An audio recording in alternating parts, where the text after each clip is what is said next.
Hey guys, do you want to know what's the difference between a Denon and a Marantz amplifier? Keep watching. So, what's the difference between a Marantz and a Denon? Well, first of all, I will tell you my journey.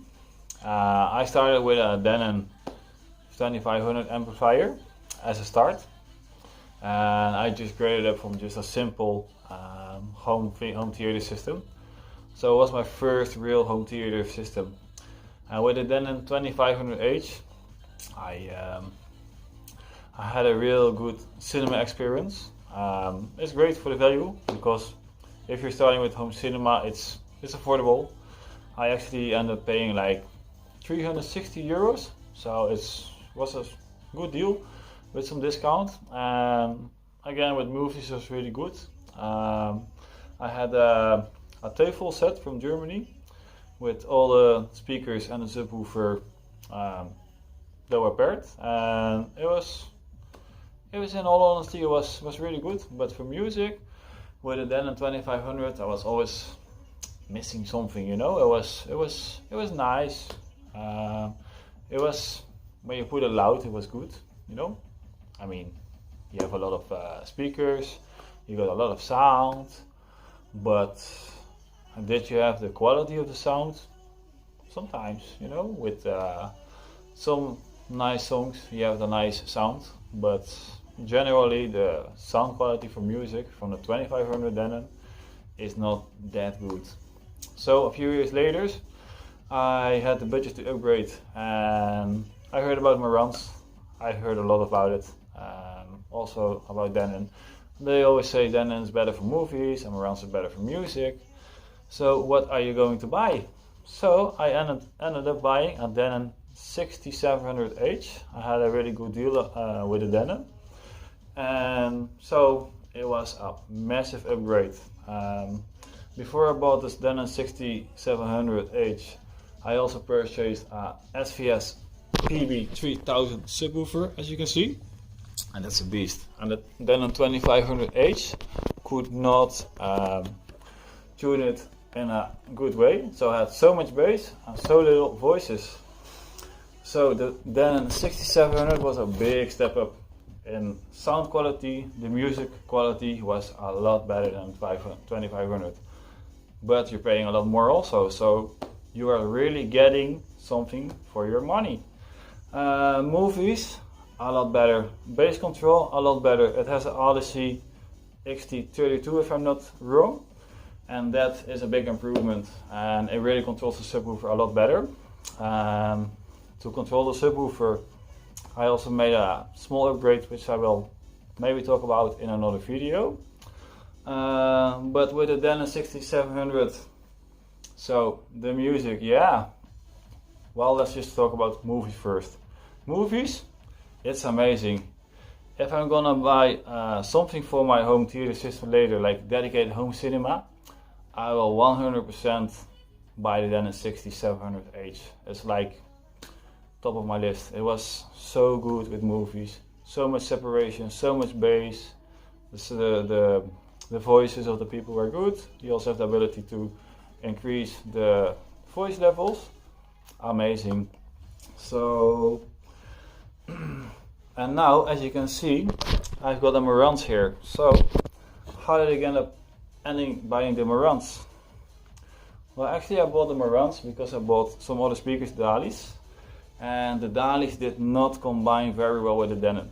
So actually I believe they were broken. So I sent them back to the fabric, and they said it was all good, so they got it back, and I got a really good deal to buy a Marantz.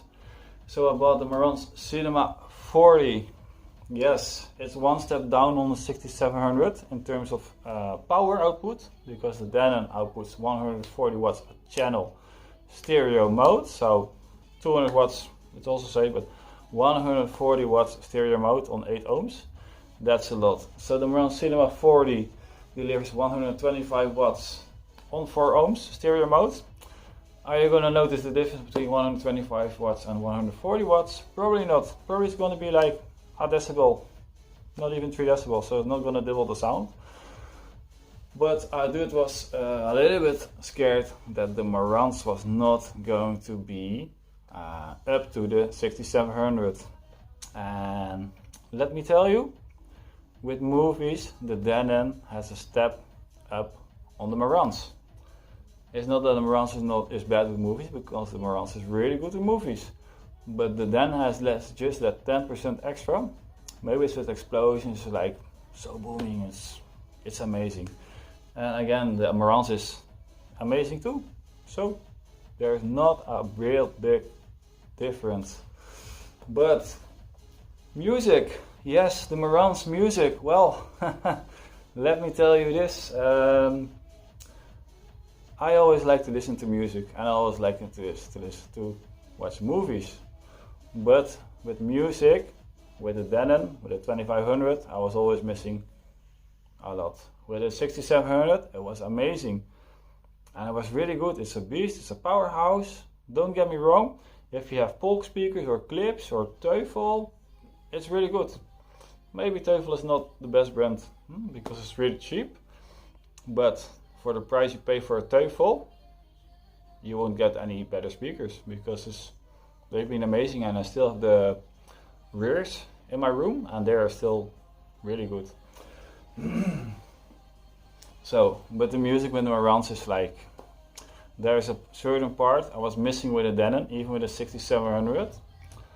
It's like, you have all the power, all the control of the music, but you're missing something. And you know what? I was missing the Marantz sound. Yes, you're good people. I was missing the Marantz sound. So yes, the Marantz, for me, it did a trick. Because with the Denon, it's really accurate, the sound, and the sound is like really well placed between the speakers. But with Marantz, it's like the sound is coming from behind the speakers. And for me, of course it's personal, but for me that did the trick. So yes, well, I'm gonna tell the same as everybody then. If you want to listen to music, then you should probably get a Marantz. Do you watch movies more, or do you only watch movies? I'll 100% say you're gonna have to go with the Denon. But if you watch movies and music, I say you should definitely go with the Marantz, because with movies it's really good, and with music it's like, that's the thing I was missing, and it makes it for me a whole new journey. I'm listening to all my music again, and I'm rediscovering all the music. So yeah, this was my short review of what to buy, a Marantz or a Denon. So yeah, hope you all enjoyed it, and see you later.